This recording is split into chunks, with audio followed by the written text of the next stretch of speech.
As she heads into 2026, Arizona Governor Katie Hobbs is focused on affordability. Well, since I got elected, I've been focused on lowering costs for Arizonans. It should be no surprise that that's going to be a highlight of what we focus on this year. At the center of her plan, a middle-class tax cuts package that mimics cuts in President Trump's big, beautiful bill.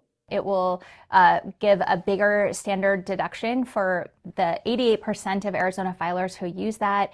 It includes an exemption for tips and overtime, as well as a big senior tax credit. But while cost of living is a concern, Arizona is facing some other challenges, starting with Colorado River water that has been negotiated among 7 basin states. How instrumental are you in working with those people to make sure that we get what's afforded to Arizona? Yeah, so Colorado River is a top priority this year, and I'm at the table fighting for Arizona's interests in the Colorado River.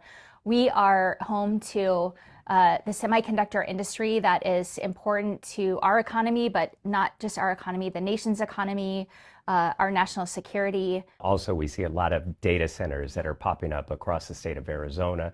They require a lot of water. Many people think the growth is too fast, and considering the water situation, we can't sustain that growth. What is your response? Yeah, no, and there's absolutely some validity to that concern, and I'm focused this year on making sure we get the balance right with data centers.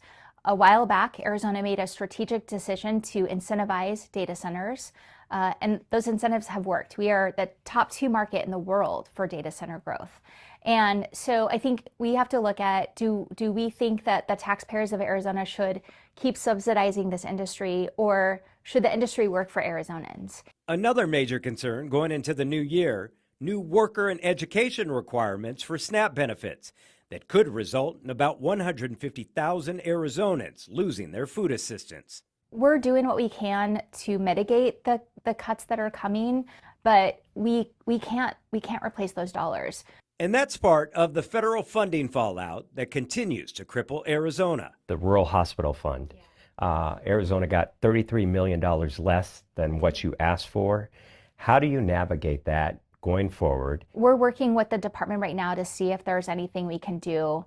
But, you know, this rural health transformation grant is important. It's going to help us bolster services and support in rural areas of the state, but it doesn't replace the $34 billion that we stand to lose over the next 10 years from these Medicaid cuts. And it's not going to necessarily help these rural hospitals that are faced with closure stay open. The governor has some tough tasks ahead, but the questions remain whether the Republican-led legislature will go along with any of her proposals. This is a political year. How willing do you think the Republicans will be to give you a win, reach across the aisle, and work with you? Look, there's always politics, whether it's an election year or not. I'm up for re-election. So is everyone in the legislature that wants to keep their seats. And I think the issues that we're hearing from Arizonans are the same. They're not telling me one thing and Republicans something else. They want affordability. They want border security. They want to have our water protected. And those are areas we can work together on.